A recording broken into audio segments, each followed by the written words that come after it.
Normalement, on devrait organiser le festival pour l'édition 2024. Mais vu les dépenses effectuées août passé, on a jugé bon de mettre ça sur 2 ans. Donc ça fait août sur prochaine qu'on va organiser le festival. Mais néanmoins, ceux qu'on a aidés pour le FA ont commencé par nous déranger. Par exemple, l'année passée, il y a des gens qui ont eu l'information tardivement et qui n'ont pas pu se faire inscrire pour prendre leur FA. Ceux-là ont commencé par nous déranger que de tout faire pour les aider. Ils doivent avoir leur FA cette année. Donc c'est ça qui nous a amené à faire une assise ordinaire. Et à cette assise, on a décidé de donner le FA aux gens sans le festival. Du 16 au 17 août, nous allons donner le FA aux gens. Et à vive prix, comme c'est une ONG, nous portons une aide à la population. Dès qu'ils vont se rapprocher de nous, on va en discuter avec eux. Pour nous joindre, ils peuvent contacter le 66 26 44 39.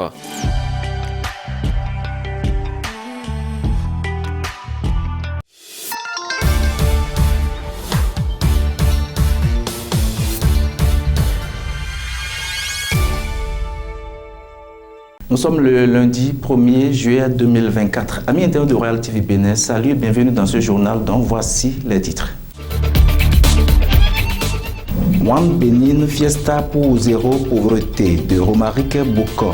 Le projet officiellement lancé vendredi dernier. Examen de fin d'année. Les résultats du certificat d'études primaires session de juin 2024 disponibles depuis jeudi 27 juin 2024. Et puis, fin de formation en couture. Le centre de formation professionnelle Esprit de Paille libère la 2e promotion de ses apprenants. À nouveau, salut. One Benin Fiesta pour zéro pauvreté est un grand projet socio-culturel conçu par un digne fils de la vallée de l'Ouémé. Romaric Boko, l'initiateur du projet, a procédé le vendredi 28 juin 2024 dernier à son lancement officiel. Occasion pour lui de remettre des équipements sportifs aux équipes villageoises. Suivez le reportage. Conçu pour éradiquer la pauvreté au Bénin, le projet One Benin Fiesta pour zéro pauvreté est officiellement lancé le vendredi 28 juin 2024 à l'école primaire publique de Fin-Kamé dans la commune de Dangbo. Occasion pour l'initiateur du projet de faire don des dizaines de jeux de maillots aux équipes villageoises des communes d'Adjoun, d'Akro-Misirité et de Dangbo. Le jeune leader, Romaric Boko, rappelle l'objectif de ce projet. L'objectif, c'est la valorisation du capital humain. Le capital humain, c'est l'ensemble des capacités à produire d'un individu en tenant compte de son état de santé. L'objectif, c'est d'occuper nos jeunes. L'objectif, c'est de leur permettre d'être autonomes. Et bien évidemment, cela réduit la pauvreté. Et quand ils sont occupés, ils ne sont pas tellement attirés par des activités illégales. Après la promotion de sport à la base, qui est l'une des activités phares du projet One Benin Fiesta pour zéro pauvreté, Romaric Boko donne rendez-vous en septembre prochain pour faire encore parler de lui. La suite, comme on l'a dit, c'est d'ici septembre. On commence avec le don d'équipements comme les machines à coudre, les kits pour les coiffeurs. Et ça, c'est dans le cadre de l'entrepreneuriat des jeunes. La 3e phase, c'est côté éducation et côté santé. Et la 4e phase, comme je viens de le répéter, c'est l'organisation de la fête identitaire. L'organisation de la fête identitaire des Décaménous est la plus grande activité culturelle prévue dans One Benin Fiesta pour zéro pauvreté. Romaric Boko lance des appels pour une fête qui doit bien réussir. Nous constituons la plus grande collectivité de la vallée et il est important qu'on se retrouve pour échanger et pour parler du développement de la vallée. Donc, j'exhorte tout le monde à y mettre du sien et à nous soutenir pour que cette fête soit quand même une grande réussite dans la vallée de l'Ouémé. Après la remise des équipements sportifs aux équipes bénéficiaires, le premier citoyen de l'arrondissement de Zungué n'a pu contenir ses impressions. Mes impressions sont très bonnes, en ce sens que Romaric Boko, c'est un fils de Fin-Kamé. Il est allé à l'étranger, il est revenu avec des dons qu'il a octroyés à sa communauté pour permettre à cette communauté de se réjouir. C'est une très bonne chose. Donc le sentiment qui doit m'animer doit être un sentiment de joie. Faut-il le rappeler, l'entrepreneuriat des jeunes, promotion de sport à la base, éducation et santé, puis culture sont les activités phares du projet One Benin Fiesta pour zéro pauvreté.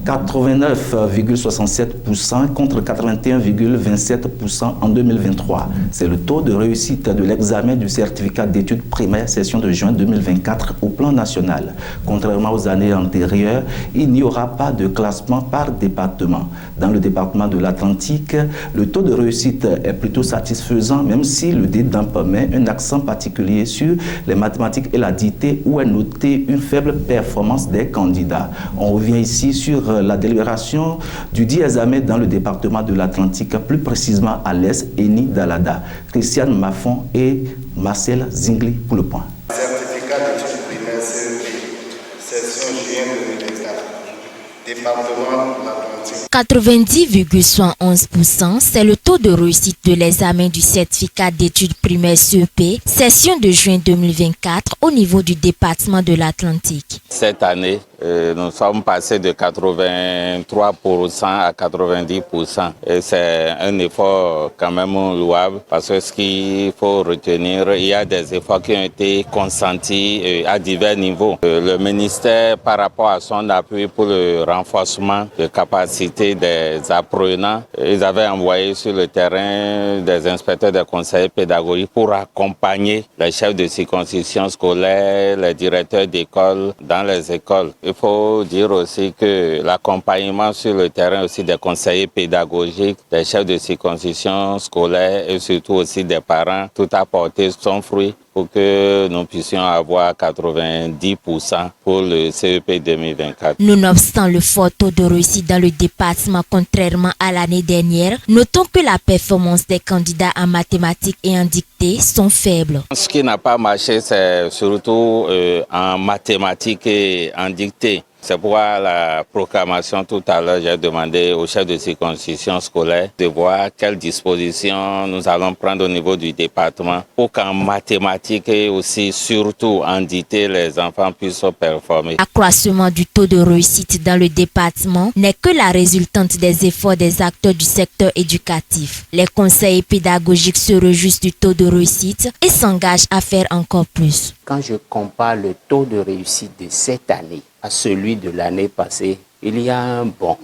Soit va comme tout le département d'ailleurs a fait un bond en avant. Il y a eu amélioration, et ce qui nous réjouit énormément. C'est vrai que quand on regarde certaines disciplines telles la dictée, telles les mathématiques, il y a encore beaucoup de choses à faire. Il y a beaucoup d'efforts à fournir, et ce de la part de tous les acteurs du système, qu'il s'agisse du corps d'encadrement, qu'il s'agisse des directeurs, qu'il s'agisse des enseignants. Tout le monde a un effort à faire pour que les enfants puissent améliorer leur performance par rapport à cette discipline-là.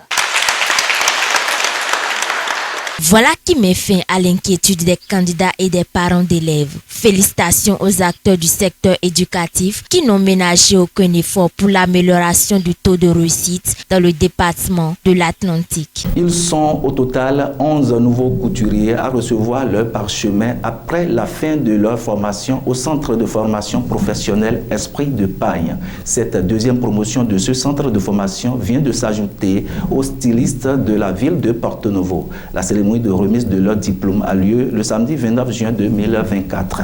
Le point, c'est avec Urbine Lonon et Grégoire Mbedi.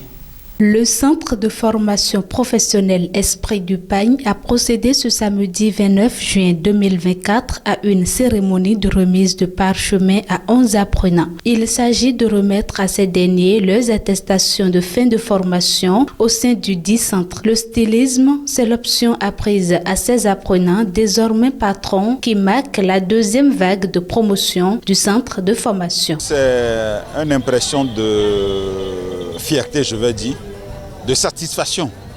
C'est la deuxième promotion aujourd'hui, depuis qu'on a commencé en 2020.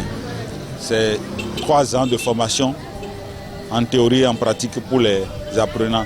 Donc c'est la deuxième promotion que nous libérons aujourd'hui par rapport à la remise des attestations. Rien que des bacheliers qui ont fait 1 an à l'université, qui ont juste à avoir leur bac, qui ont décidé de ne plus continuer. C'est ceux-là qu'on a libérés aujourd'hui. Voilà. Ils sont allés à l'examen de CQM déjà.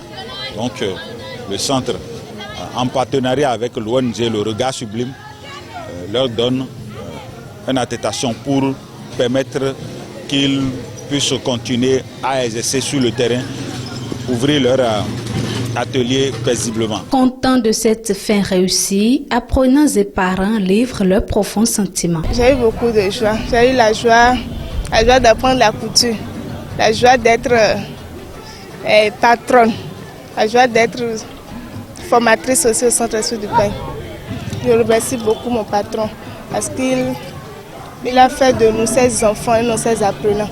16 enfants, on va dire, parce qu'il n'y a pas un patron comme lui en ce moment T.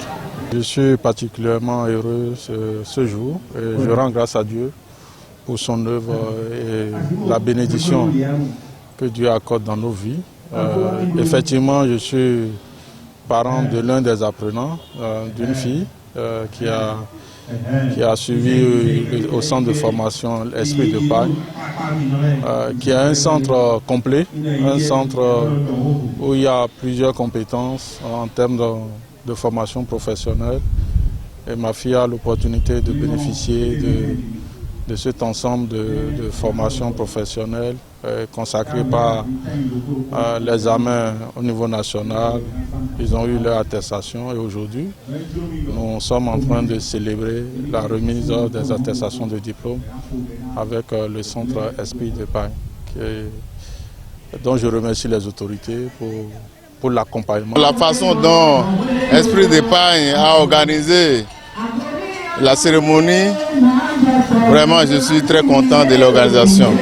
L'organisation a été parfaite et j'ai apprécié. Un meilleur avenir vient d'une bonne éducation et orientation. Et pour ce, différents conseils sont prodigués à l'endroit de ces récipiendaires. Je vais demander à ces enfants d'emboîter le pas à leur patron, qui est Esprit de Pagne. Les conseils qu'il leur a prodigués aujourd'hui, de suivre ces conseils. Dans une belle organisation, toutes les activités se sont bien déroulées comme prévu, source d'une grande joie et satisfaction au cœur de tous. Journée nationale de l'arbre, édition 2024, continue d'être célébrée et de façon indifférée dans l'arrondissement d'Ayou, commune d'Alada. Cet événement a connu la présence de plusieurs têtes couronnées, sages et notables. À l'occasion, plusieurs plants d'espèces autochtones ont été mis en terre dans la forêt sacrée d'Avavon. Le choix des plants vise non seulement à protéger la forêt, mais et surtout à conserver le patrimoine ancestral. Le détail, c'est dans ce reportage de Christiane Maffon et Marcel Zigli. Conserver les forêts sacrées à travers leur intégration dans le système national des aires protégées en raison de leur biodiversité et de leur importance ethno-culturelle et religieuse, tel est l'objectif visé par la base forestière de la commune d'Alada en choisissant la forêt sacrée à Vazon, située dans l'arrondissement d'Ayou. Aujourd'hui, nous sommes ici pour mettre des plants en terre, mais pas n'importe où, dans une forêt sacrée. Une forêt sacrée, c'est toute une vie. Et ceci dit, nous n'allons donc pas mettre n'importe quel plant en terre, mais des espèces autochtones, des espèces de chez nous. Nous avions déjà commencé par mettre des plants en terre depuis le 21 mars. Vous auriez constaté que nous avions célébré la Journée internationale des forêts. Le 22 mai, nous avions célébré la Journée de la biodiversité. À partir du 1er juin, on a parlé de la Journée nationale de l'arbre. Et c'est ça qui continue toujours. C'est pourquoi nous sommes donc là aujourd'hui pour mettre encore des plants en terre, pour procéder à l'enrichissement de nos forêts sacrées. Nous sommes venus faire le reboisement de la forêt aujourd'hui car nous sommes en juin et comme cela va de la tradition, le mois de juin est fait pour remettre un peu d'ordre dans la nature. Environ 650 plants d'espèces autochtones ont été mis en terre sur une superficie de près de 3 hectares en vue de conserver et de protéger le patrimoine ancestral. Si vous voyez tout de suite dans la gamme des plants à mettre en terre, vous verrez un peu des espèces comme Ceiba pentandra, Tetrapleura, Tetraptera, Kaya senegalensis, Kigelia africana, Tamarindus indica et j'en passe. Ces espèces, ce sont des espèces de notre terroir. Puisque puis vous rappelez que notre flore est riche de 2807 espèces. Et nous avons donc le devoir de promouvoir les plants qui sont de chez nous. Et pendant longtemps, nos parents ont utilisé des tisanes pour nous maintenir en vie, mais à partir des plants de chez nous. Et ce sont donc ces plants que nous allons mettre aujourd'hui dans la forêt sacrée à Ayou, ici. La santé de l'homme, il dépend. Alors, pour que nous puissions remédier à ces problèmes de couche d'ozone, il faudrait que nous fassions des reboisements. C'est pour cela que nous demandons à la population, dès qu'il y a un événement à célébrer, il faudrait qu'on en profite pour planter des arbres. Autorités, têtes couronnées, sages, notables et jeunes d'Ayou, pour qui l'utilité des arbres n'est plus à démontrer, se réjouissent du choix porté sur la forêt sacrée à Vazon et témoignent de leur disponibilité à entretenir ces plants. C'est une couronne d'honneur qu'on vient de poser sur ma tête. Choisir Ayou pour abriter une cérémonie de cette taille, je dis bien, je le répète, c'est une couronne d'honneur qu'on vient de poser sur ma tête. Ils sont venus, ils ont décidé à ce qu'on reboise notre forêt sacrée d'Ava, Oméaga. Donc je suis tellement content. Je remercie tous ceux qui sont venus. Protéger la faune et la flore reste le meilleur moyen pour lutter contre le changement climatique et bien d'autres. Aussi faut-il ajouter qu'il est très important de promouvoir les plants de notre terroir car les feuilles, les écorces et les racines constituent des éléments principaux dans la médecine traditionnelle. Page invitée, c'est juste après cette virgule.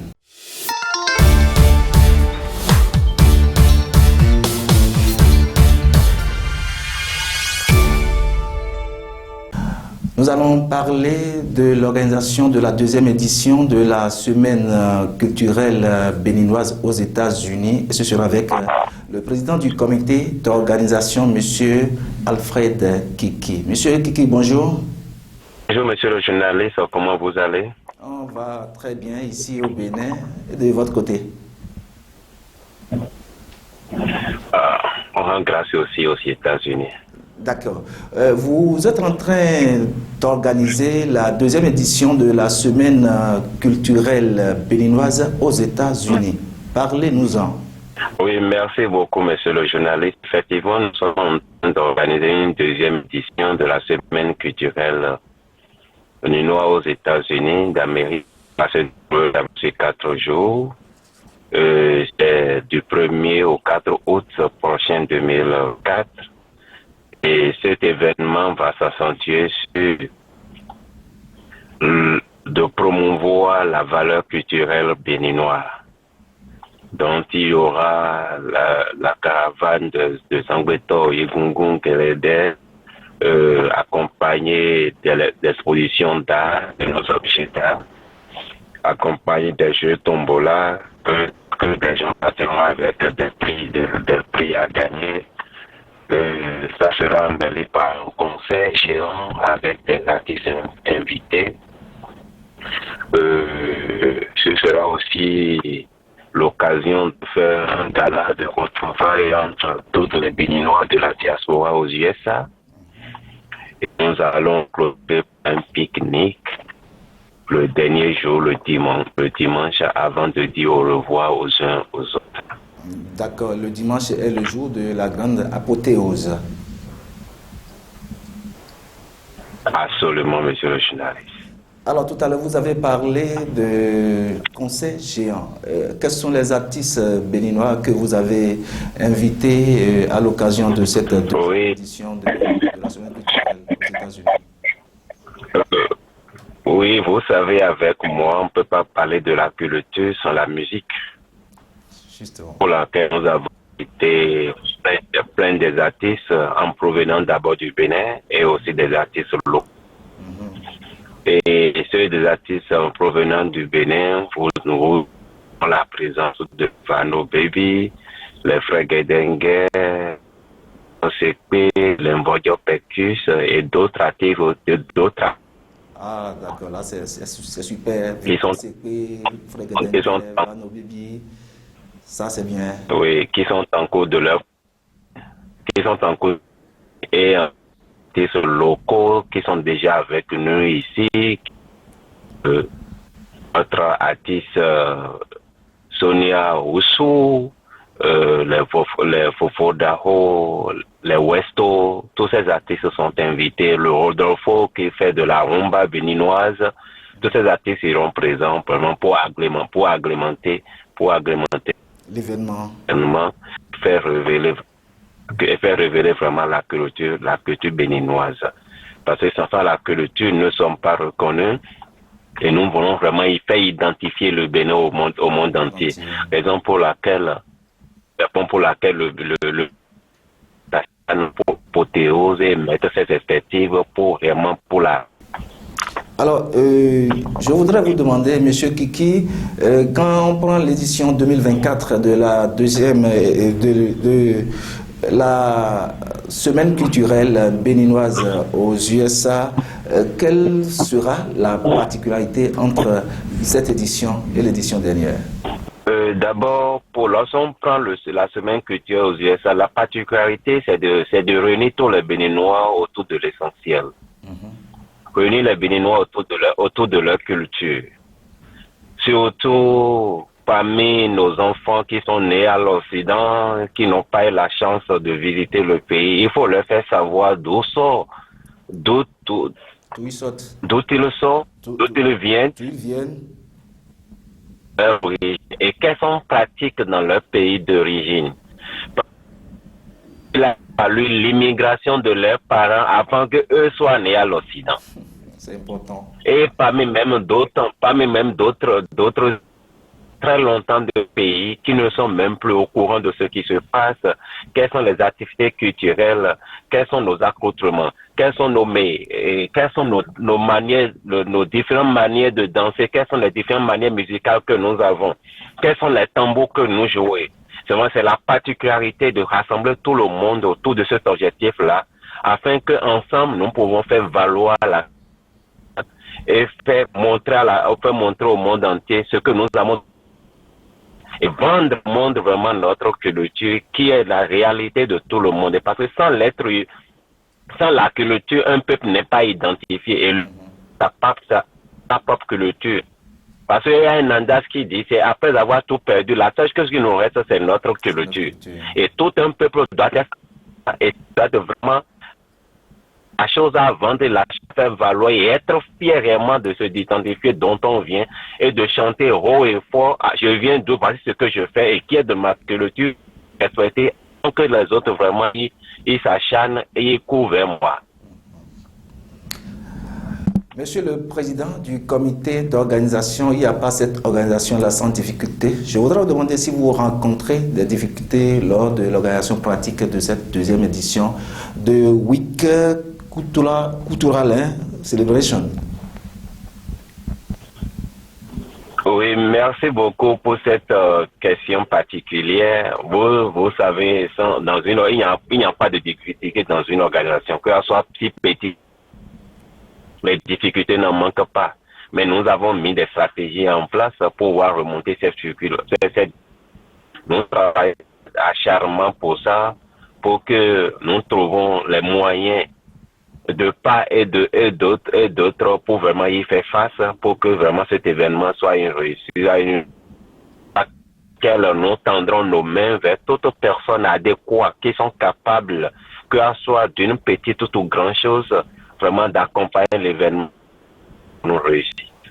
D'accord. Plaise au ciel, comme vous avez déjà réussi la première édition, ce n'est pas la deuxième édition de Cultural Week Celebration qui ne va pas réussir. Vous allez réussir, ça par la grâce de Dieu. Je sais que si vous êtes Si on vous a mis en tant que président, c'est pour cause. C'est parce que les gens savent qu'avec vous, à la tête de cette organisation-là, ce sera une réussite.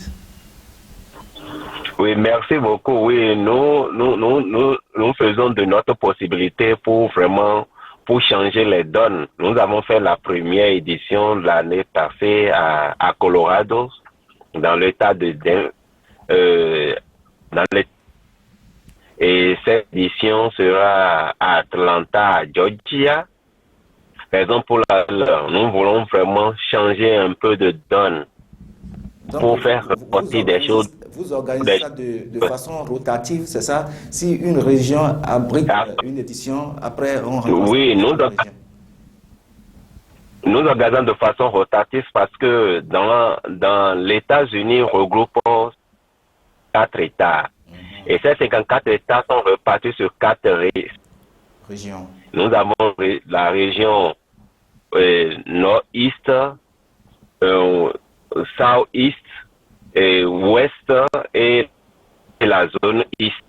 Donc, nous faisons une rotation au moins pour que tous les Béninois puissent se reconnaître parce que ceux qui sont, par exemple, dans Nord-Est ne maîtrisent pas totalement ceux qui sont dans Sud. Donc, il faut faire ce brassage, de se reconnaître, connaître des gens qui ont moins de potentialités dans le milieu, connaître des gens qui ont moins des petits moyens entreprises.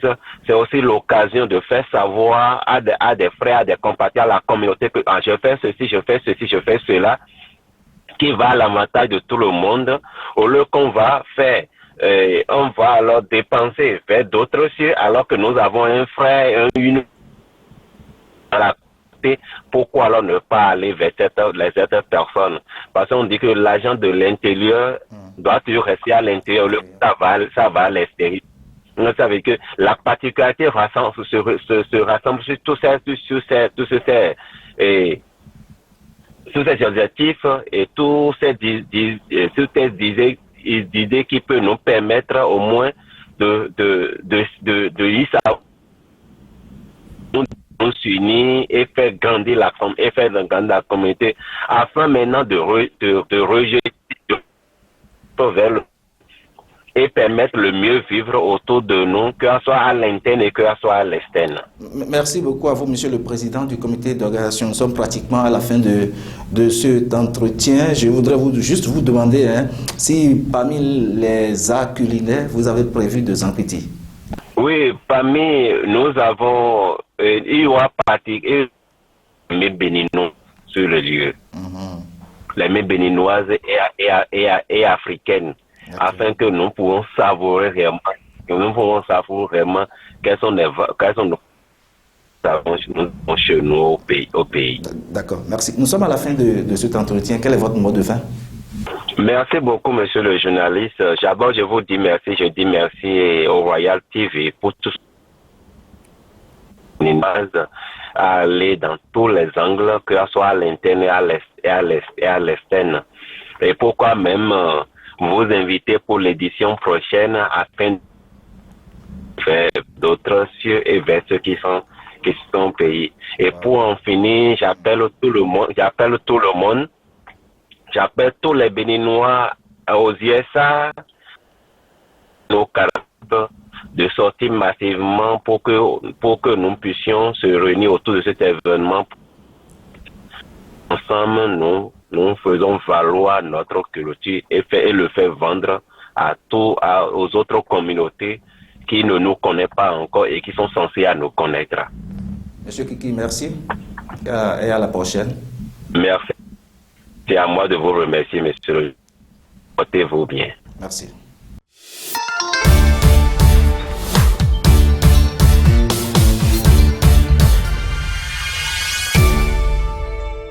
Dans la société des hommes, la reconnaissance d'un talent est toujours une solde pour toute la communauté. C'est dans ce sens que Dr Guy Houndaï affirme. Une distinction n'honore pas que le lauréat, mais davantage son environnement immédiat, ses 1000 bras complices qui hissent le fénon familial. Fin de ce journal. Merci de l'avoir suivi et à la prochaine.